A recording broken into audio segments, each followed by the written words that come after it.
Uma mente passiva. Oséias 4:6. O meu povo está sendo destruído porque lhe falta o conhecimento. Essa afirmação é certamente verdadeira no que diz respeito à área da passividade. A maioria dos cristãos não está nem mesmo familiarizada com o termo, tampouco sabe como reconhecer os sintomas. Passividade é o oposto da atividade. É um problema perigoso porque a palavra de Deus ensina claramente que devemos estar alertas, sóbrios e ativos. 1 Pedro 5:8, que devemos reavivar a chama e agitar o dom que há em nós. 2 Timóteo 1:6. Tenho lido várias definições da palavra passividade e a descrevo como ausência de sentimento, uma ausência de desejo, apatia geral, indiferença e preguiça. Espíritos maus estão por trás da passividade. O diabo sabe que a inatividade ou insucesso para exercitar a vontade significará a completa derrota do crente. Enquanto uma pessoa está se movendo contra o diabo usando sua vontade para resistir-lhe, o inimigo não ganhará a guerra. Entretanto, se entrar em um estado de passividade, ela estará com sérios problemas.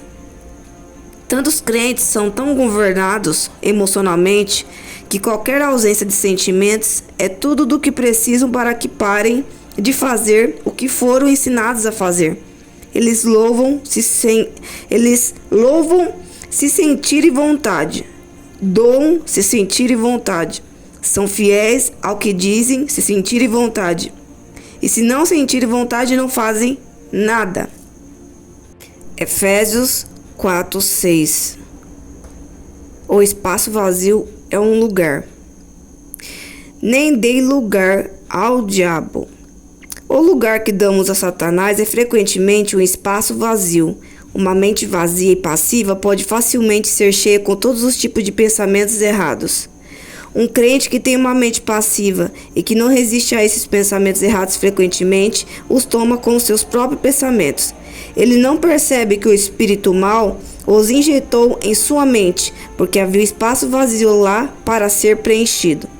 Uma forma de manter os pensamentos errados fora da mente é manter a mente cheia de pensamentos certos. O diabo pode ser lançado fora, mas ele vai vaguear em lugares secos por uma temporada. Quando ele retoma para o seu lugar antigo e encontra vazio, a Bíblia diz que em Lucas 11:24, que ele volta e traz outros demônios com ele, e a última condição da pessoa é pior do que a primeira. Por essa razão, jamais tentamos lançar fora um espírito mau de uma pessoa, a menos que ela tenha sido instruída a como encher o espaço vazio. Não estou aqui dizendo que cada pessoa que tem um pensamento mau tem um espírito mau, mas o espírito mau está sempre por trás de pensamentos maus.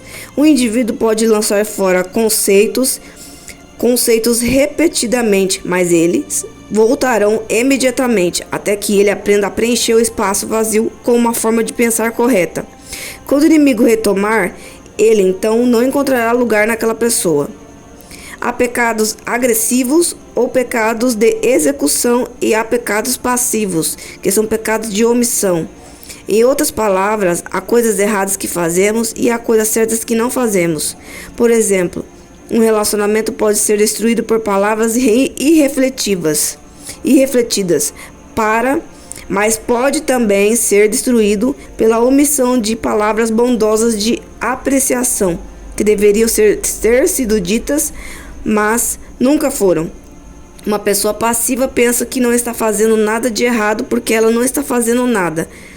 Confrontada com o seu erro, ela dirá: "Eu não fiz nada." Sua análise é correta, mas seu comportamento não é. O problema surgiu precisamente porque ele não fez nada. Superando a passividade. Há alguns anos, meu marido Dave teve alguns problemas com a passividade. Havia certas coisas em que ele era ativo.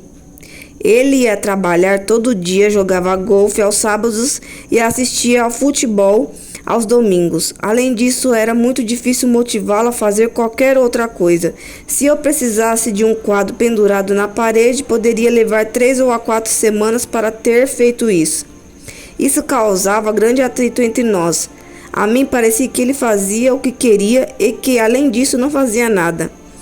Dave amava o Senhor e quando ele o procurou a respeito do seu problema, ele o fez observar algumas informações sobre as passividades e seus perigos. Ele descobriu que os espíritos maus estavam por trás da sua inatividade. Havia certas áreas em que ele não tinha problemas porque havia mantido sua vontade naquelas áreas. Mas em outras áreas ele tinha basicamente, pela inatividade, entregue sua vontade ao inimigo. Ele era oprimido naquelas áreas e tinha se movido a um lugar onde ele não tinha qualquer desejo, qualquer eu quero, nenhuma motivação para ajudá-lo a realizar essas atividades. O estudo da palavra de Deus e a oração eram duas outras áreas nas quais ele era passivo. Como eu sabia que ele não estava buscando a Deus por direcionamento, era-me difícil ouvi-lo. De qualquer forma, eu tinha um problema de rebeldia, e você pode ver como o diabo usou nossas fraquezas contra nós mesmos. Muitas pessoas estão divorciadas exatamente por causa de tais problemas. Elas realmente não entendem o que está errado. Na verdade, eu era muito agressiva. Eu estava sempre correndo na frente de Deus, na carne, fazendo as minhas próprias coisas e esperando que o Senhor os abençoasse. Dave não fazia muito, exceto esperar em Deus, o que me irritava seriamente. Agora, nós rimos quando pensamos em como costumávamos ser, mas naquela época não era engraçado. E se Deus não tivesse chamado nossa atenção, poderíamos ter sido mais uma daquelas estatísticas de divórcio. Dave me dizia que eu estava sempre na frente de Deus, e eu respondia dizendo que ele estava 16 quilômetros atrás de Deus. E eu era muito agressiva e Dave era muito passivo. Quando um crente está inativo em qualquer área em que ele tem capacidade ou talento, essa área particular começa a afrontar ou a tornar-se imobilizada. Quanto mais tempo ele não faz nada, menos ele quer fazer. Um dos melhores exemplos é o exercício físico. Estou no momento em um bom programa de exercício e quanto mais eu me exercito, mais fácil fica. Quando comecei, era muito difícil, doía cada vez que eu seguia o programa porque eu havia estado inativa e passiva no que diz respeito a exercício físico por um longo tempo. Quanto mais tempo eu não fazia nada, pior ficava minha condição física. Eu estava ficando cada vez mais fraca, dada a não utilização dos meus músculos. Dave começou a ver o que era o seu problema. Ele estava lidando com os espíritos maus que o estavam oprimindo por causa de sua inatividade de longo termo. Quando o Espírito Santo revelou-lhe a verdade, Dave determinou que ele seria outra vez ativo e agressivo, não preguiçoso ou procrastinador. Tomar a decisão foi a parte mais difícil, colocá-la em ação foi a parte mais difícil. Era difícil porque cada uma das áreas em que ele havia sido passivo tinha agora de ser exercitada, até que ficasse forte outra vez. Ele começou a se levantar às 5 horas da manhã para ler a palavra, orar antes de sair para o trabalho, e a batalha começou. O diabo não quer abrir mão do terreno que ele ganhou e não vai desistir sem luta. Dave se levantava para passar um tempo com Deus e adormecia no sofá.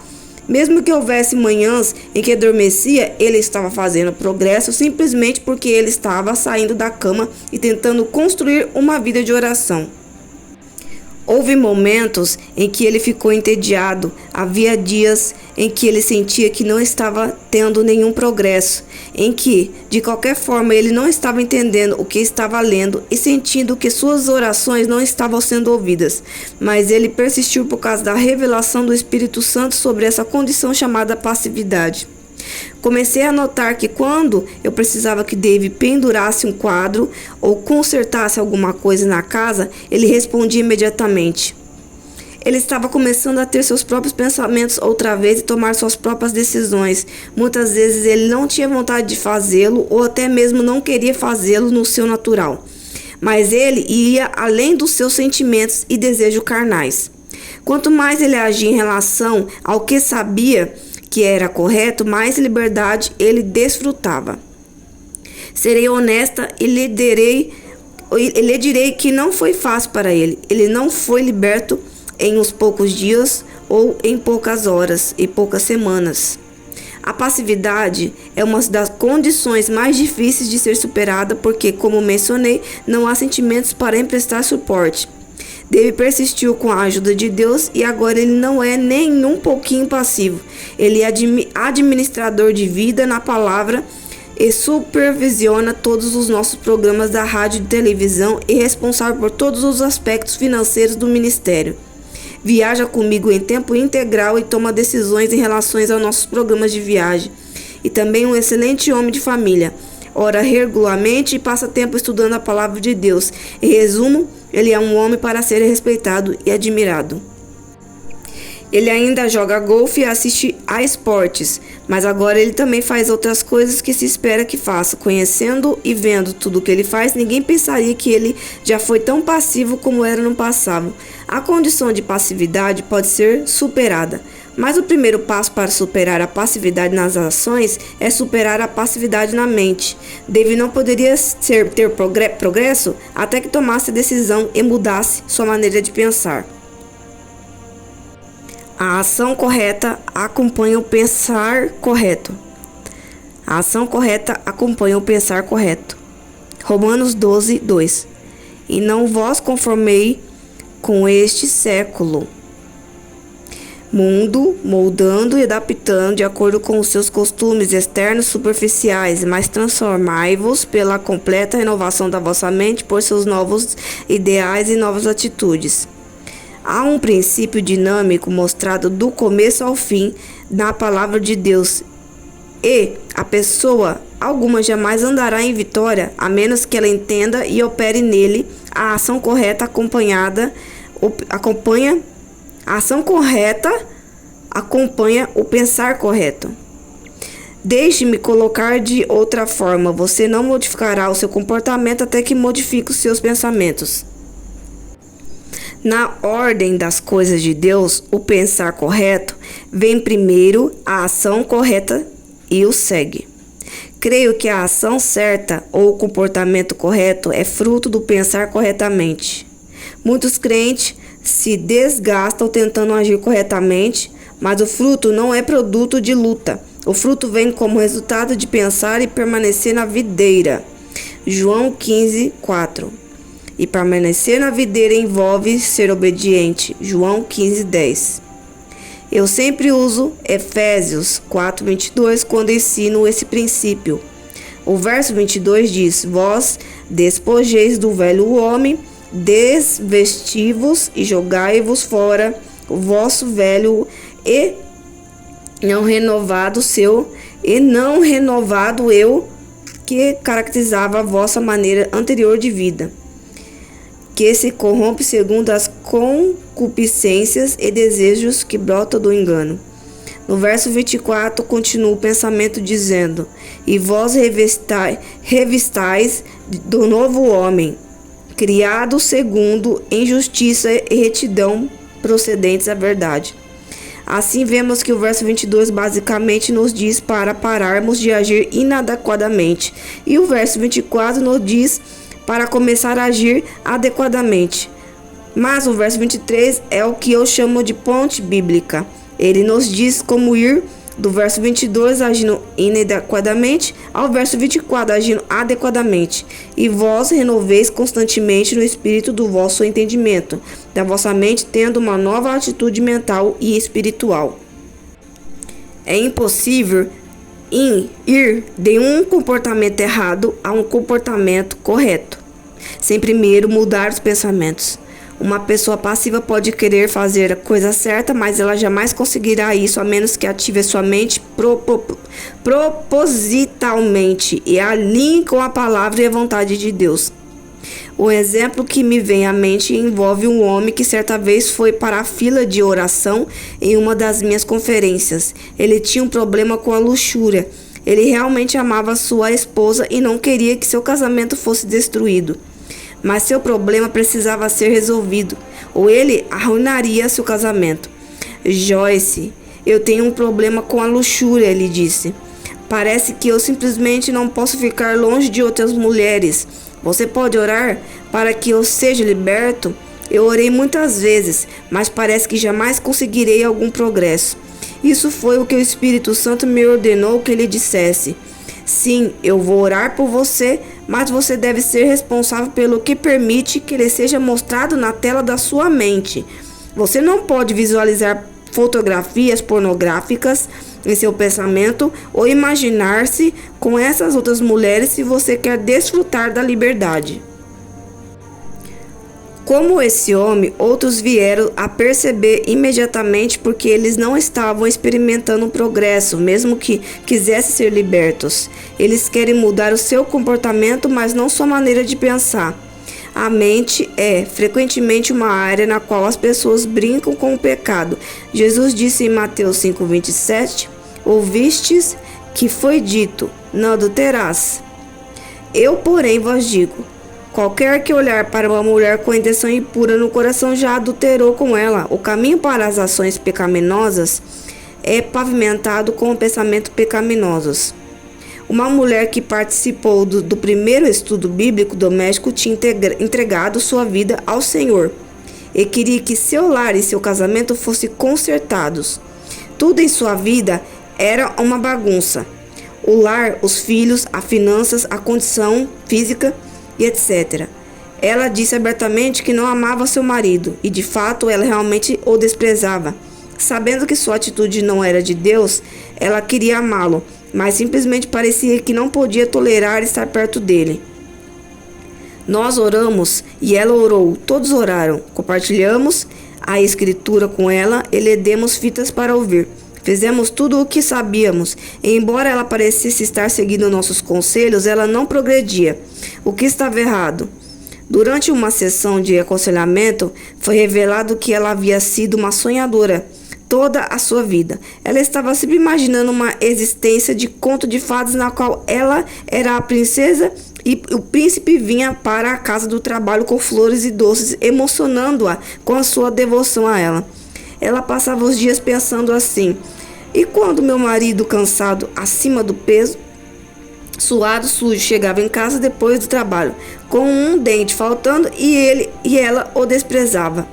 Pense nessa situação por um momento. A mulher era nascida de novo, ainda assim sua vida estava uma bagunça. Ela queria obedecer a Deus e viver para Ele e também queria amar o seu marido, porque sabia que essa era a vontade de Deus. Ela queria ter vitória em sua vida e em seu casamento, mas sua mente a estava derrotando. Não havia como ela superar sua aversão por seu marido até que ela começasse a operar com uma mente sadia. Ela estava vivendo mentalmente em um mundo que não existia e jamais existiria, portanto, estava inteiramente despreparada para lidar com a realidade. Ela tinha uma mente passiva, uma vez que não estava escolhendo seus pensamentos de acordo com a palavra de Deus. Os espíritos maus injetaram pensamentos em sua mente. Enquanto ela pensasse que eram seus próprios pensamentos e tivesse prazer neles, jamais experimentaria a vitória. Ela mudou sua forma de pensar e a sua vida começou a mudar. Ela mudou sua atitude mental em relação ao seu marido e ele começou a mudar a sua aparência e o seu comportamento em relação a ela. Fixe sua mente no que está acima. Colossenses 3:1. Portanto, se fostes ressuscitados juntamente com Cristo para uma nova vida, portanto, compartilhando sua ressurreição dos mortos, buscai e tende como objetivo as coisas, os tesouros ricos eternos lá do alto, onde Cristo vive assentado à direita de Deus. Pensai, fixai e manteste vossas mentes nas coisas lá do alto, nas coisas mais elevadas, não nas coisas que são da terra. Observamos outra vez o mesmo princípio.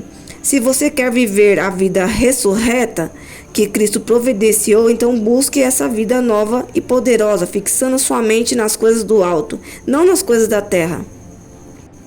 O apóstolo Paulo está simplesmente dizendo que se queremos uma boa vida, então deveremos manter nossa mente em coisas boas. Muitos crentes querem uma vida boa, mas estão passivamente sentados desejando que alguma coisa boa lhes aconteça. Frequentemente, eles têm ciúmes dos outros que estão vivendo em vitória e se ressentem